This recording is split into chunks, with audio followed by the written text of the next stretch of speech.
There's a single mantra that has helped me my entire life bypass fear and make really any dream I've had come true, no matter how scary it seemed, no matter how intimidating it was, or how unprepared or inexperienced I felt. And that mantra is this. You ready for it? Start before you're ready. I'm going to say that again. Start before you're ready. Now, if I were you, Erin, I would get that little phrase tattooed somewhere on your body and live by it morning, day, and night. Because if you don't, here is what's going to be on your tombstone. Because here's the truth, Erin. If you wait until you feel ready to do anything meaningful, you're going to be waiting for the rest of your life. Look, I have been doing this for a long time now. I've supported tens of thousands of entrepreneurs to start and grow their businesses across 160 industries and across 119 countries. And I've noticed some similarities. Among the people who are the most successful, the happiest, the people who are actually contributing the most, they all have one thing in common, and it's this. They all start before they're ready. You see, I think you've misidentified the enemy here, because the enemy, it's not making mistakes. It's not changing your mind, and the enemy is not your fear. The only enemy that you need to defeat, my friend, is not getting started. This is what most of us just fail to realize. Action is the antidote to fear. Action creates progress and momentum. And action, consistent action, is all you ever need to make anything happen in your life. Don't give away your power. So anytime some nasty criticism or BS comes your way, you have to say this. You cannot take me down. I will not give you that power. I want you to make that your new mantra in life. You got to realize that people can say whatever they want, but you do not have to take it in, and you don't have to let it ruin your day. Your time on this earth is so precious, and it's really, really important that you protect your soul. Deeper, wiser part of you wants this thing so damn bad. And the moment you imagine yourself going for it, you have worries like, will people laugh at me? Will they ignore me? Maybe this isn't even really an idea. What if I do it and it sucks? Am I going to destroy my reputation? Am I going to lose my marriage and my family and wind up living on the streets?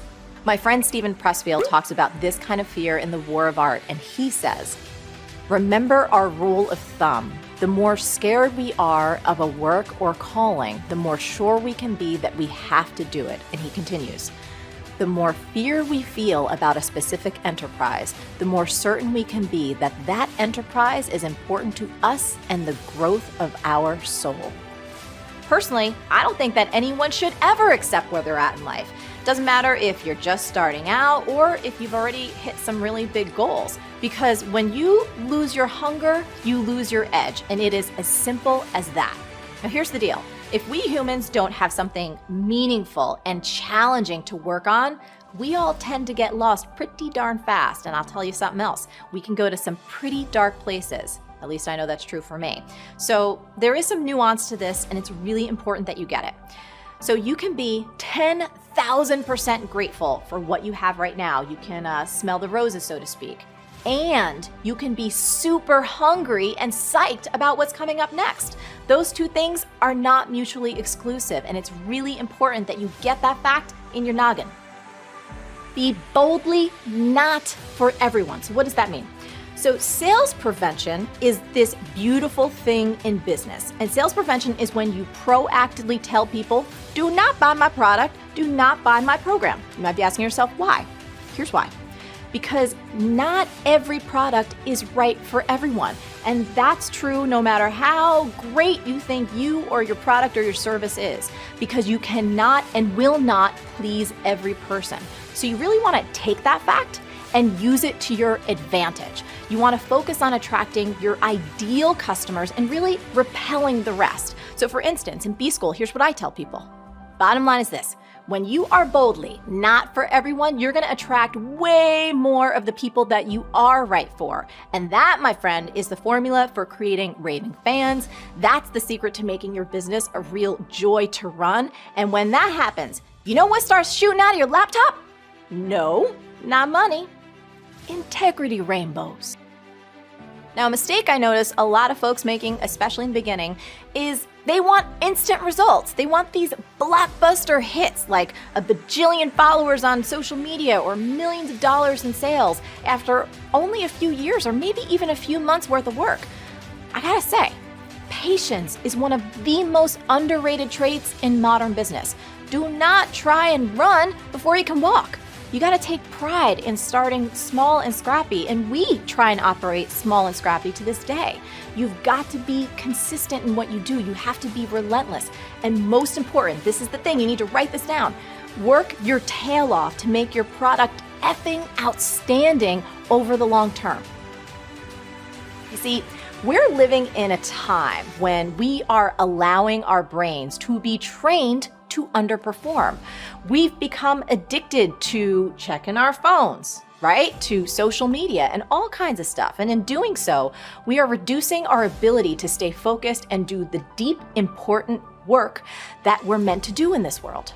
Now, what I'm about to suggest isn't complicated and it is not time consuming, but it will require you to take back control of your time, take back control of this beautiful brain, and trust that your world will not immediately fall apart if you don't immediately respond to every ding or every buzz or every question or every request. It's just 3 simple steps, and I promise, if you use these 3 steps every single day, you'll not only get more important work done, but you'll start breaking the destructive, addictive behaviors that are killing your brain and your happiness. Step number 1 is do creative work first. Now, a big mistake that's really easy to make in today's world is to try and do all the little things and knock them out first, and then you have this fantasy that you're gonna have all this time for the big, important creative work later in the afternoon. But have you ever noticed that this rarely friggin' works? Am I right? Here's why trying to do all the little things first is a really terrible idea. Because when you wake up, you have this full tank of cognitive fuel. But what many of us forget is that we only have a finite amount of this super powerful cognitive fuel each and every day. And every single time that you make a decision or you resist temptation or exert any kind of self-control, you start to drain your cognitive fuel tank. You decide, do you want to use that limited cognitive fuel on something really important and amazing, or do you want to blow your daily wad on a bunch of dumb crap that doesn't really matter? Moving on. Step number 2, put your entire life on airplane mode.